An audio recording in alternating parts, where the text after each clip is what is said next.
सामने आती है जी। अभी तक पार्टी ने जो टिकट नहीं घोषित की उसके लिए कब तक की उम्मीद की है? 1-2 दिन में टिकट घोषित हो जाएंगे और सूची तैयार है और भाजपा की भी अभी कोई सूची नहीं आई है काफ़ी सारे कैंडिडेट्स की। मैं समझती हूँ 1-2 दिन में समाजवादी पार्टी की सूची आ जाएगी।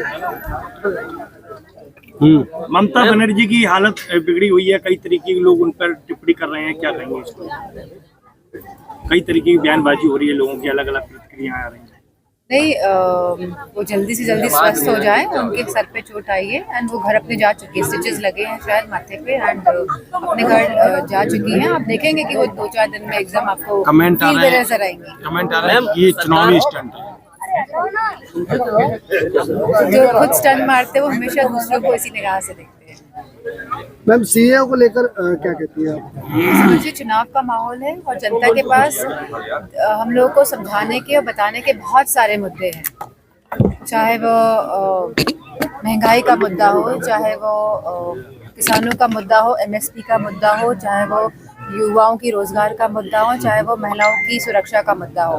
तो सीए जैसे जो ये इस जो लागू किया गया एकदम एंड मौके पे, तो जनता समझ रही है कि ये चुनाव से डिफ्लेक्ट करने के लिए या लोगों का ध्यान हटाने के लिए मेन मुद्दों से इसीलिए सीए का मुद्दा है। मैम अमित शाह कह रहे हैं कि ये नागरिकता देने का कानून है, लेकिन समाजवादी पार्टी और विपक्ष वर्गलाने नहीं, का अच्छा नागरिकता देने का ये कानून है, बहुत अच्छा है और अमित शाह जी ऑलरेडी इस पे पहले बोल चुके हैं, बहुत ज्ञान दे चुके हैं और मुझे लगता है कि अब लोगों को एक ज्ञान प्राप्त हो चुका है। अब चुनाव का सीजन है, अब चुनाव में जो मूलभूत जो मुद्दे हैं अब उन पे ध्यान देने की जरूरत है। बैलेट पेपर और voting machine, electronic voting machine लगातार समाजवादी पार्टी ने ये बात कही है कि बैलेट पेपर ही एक माध्यम होना चाहिए जहाँ पे लोगों को एक तरह का भरोसा होता है कि वो अपना वोट कास्ट करके आए हैं, डाल कर आए हैं और उसमें कोई चीटिंग नहीं हो सकती है। तो लोगों के अगर मन में कोई शंका है तो मैं समझती हूँ सभी देश, दुनिया के जितने भी देश हैं, सभी बैलेट पेपर के माध्यम से ही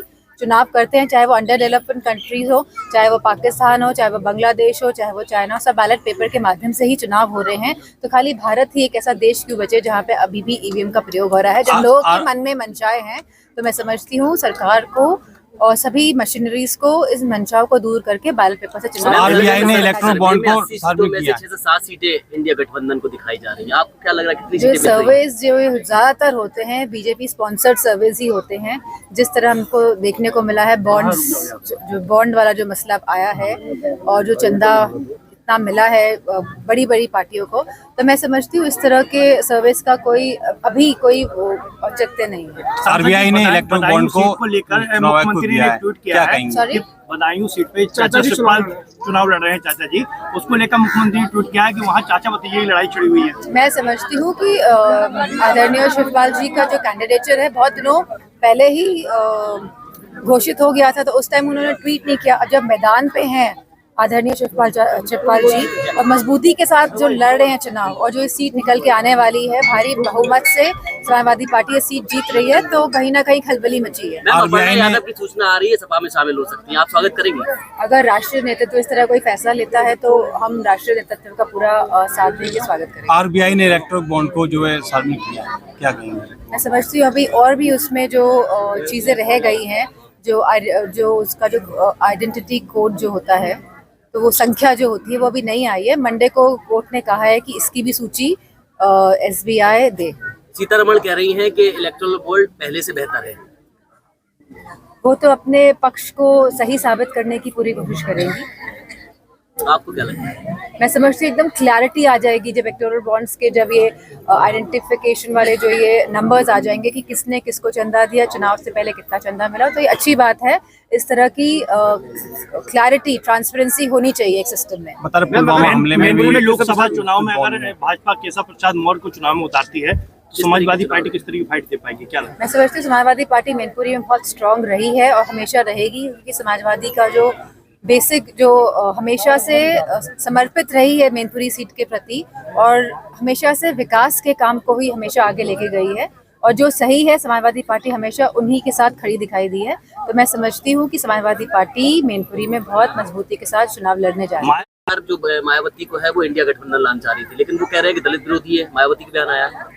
नहीं, ऐसा नहीं है। ये कुछ तरह की चीजें ये मीडिया के माध्यम से छोड़ दी जाती हैं मैं समझती हूँ गठबंधन हो चुका है, जहाँ बीएसपी जो है वह तेलंगाना में, साउथ में तेलंगाना में, जहां वो टीआरएस के साथ उन्होंने गठबंधन किया है, कांग्रेस के अगेंस्ट में गठबंधन किया है।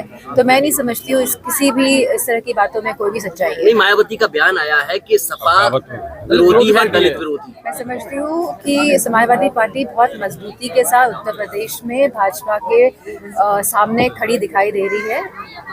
मायावती जी इंडिया गठबंधन में क्या शामिल हो Thank सकती you हैं so क्या? much.